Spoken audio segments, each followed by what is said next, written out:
ನಾವು ಆತ್ಮವಿಶ್ವಾಸ ವೇದಿಕೆ ಹಾಗೂ ದಲಿತ ಶಕ್ತಿ ಸೇನೆ ವತಿಯಿಂದ ಒಂದು ಕಾರ್ಯಕ್ರಮ ಹಮ್ಮಿಕೊಂಡಿದ್ದೇವೆ.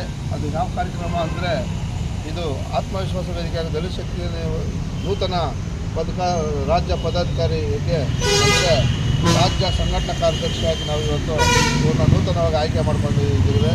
ಇವರು ಯಾವಾಗ ನಾವು ಇವ್ರಿಗೆ ಪೋಸ್ಟಿಂಗ್ ಕೊಟ್ಟಿದ್ರು ಆವಾಗಿಂದ ಇವರು ಈ ಸಂಘಟನೆಯಲ್ಲಿ ಉತ್ತಮ ಸೇವೆ ಸಲ್ಲಿಸಲಿ, ಉತ್ತಮ ಸಮಾಜ ಸೇವೆ ಮಾಡಲಿ, ಏನು ಸಂವಿಧಾನ ಶಿಲ್ಪಿ ಬಾಬಾ ಸಾಹೇಬ್ ಅಂಬೇಡ್ಕರ್ ಅವರ ತತ್ವ ಸಿದ್ಧಾಂತ ಅಡಿಗಳಲ್ಲಿ ಹೋರಾಟ ಮಾಡುತ್ತಾ ಬಡವರಿಗೆ, ದೀನದಲಿತರಿಗೆ, ಅಲ್ಪಸಂಖ್ಯಾತರಿಗೆ ಮತ್ತು ನಿರ್ಗತಿಕರಿಗೆ, ಬಡವರಿಗೆ ಯಾರಿಗೇ ಆಗಲಿ ಅವರು ಒಳ್ಳೇದು ಮಾಡಲಿ, ಒಳ್ಳೆ ಸೇವೆ ಮಾಡಲಿ, ಸಂಘಟನೆಯೂ ಬೆಳೆಸಲಿ, ಸಂಘಟನೆಯೂ ಒಳ್ಳೆಯದಾಗಲಿ, ಅವರು ಚೆನ್ನಾಗಿ ಬೆಳೀಲಿ, ಮತ್ತು ಸಮಾಜಕ್ಕೆ ಒಳ್ಳೆ ಮಾಡಲಿ, ಒಳ್ಳೆ ಸಂದೇಶಗಳು ನೀಡುತ್ತಾ ಒಳ್ಳೆ ಹೋರಾಟಗಳು ಮಾಡುತ್ತಾ ಇನ್ನೂ ಹೆಚ್ಚು ಅವರು ಸೇವೆ ಮಾಡಲಿ ಅಂತ ಹೇಳ್ಬಿಟ್ಟು ಈ ಸಂದರ್ಭದಲ್ಲಿ ಕೇಳ್ಕೊತಿದ್ದೀನಿ.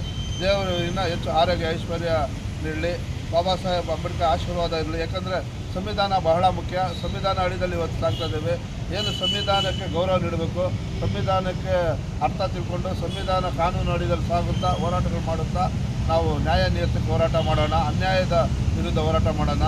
ನಾವು ಯಾವುದೇ ಕೆಟ್ಟ ಕೆಲಸಕ್ಕೆ ಹೋಗ್ಬಾರ್ದು, ಅನ್ಯಾಯಕ್ಕೆ ಹೋಗ್ಬಾರ್ದು, ಮತ್ತು ಒಳ್ಳೆಯದೇ ಮಾಡಬೇಕು. ಯಾಕಂದರೆ ಬಾಬಾ ಸಾಹೇಬ್ ಹೆಸರು ಉಳಿಸೋಣ, ನಾವು ಈ ಸಂಘಟನೆಯನ್ನು ಉಳಿಸೋಣ, ಒಳ್ಳೇದು ಮಾಡೋಣ ಅಂತ ಹೇಳ್ಬಿಟ್ಟು ನಾನು ಈ ಸಂದರ್ಭದಲ್ಲಿ ಕೇಳ್ಕೊತಿದ್ದೀನಿ. ಸಂವಿಧಾನ ಶಿಲ್ಪಿ ಬಾಬಾ ಸಾಹೇಬ್ ಅಂಬೇಡ್ಕರ್ ಅವರಿಗೆ, ಸಂವಿಧಾನ ಶಿಲ್ಪಿ ಬಾಬಾ ಸಾಹೇಬ್ ಅಂಬೇಡ್ಕರ್ ಅವರಿಗೆ, ಬುದ್ಧ ಬಸವ ಅಂಬೇಡ್ಕರ್ ಅವರಿಗೆ, ದಲಿತ ಶಕ್ತಿ ಸೇನೆಗೆ, ಆತ್ಮವಿಶ್ವಾಸ ವೇದಿಕೆಗೆ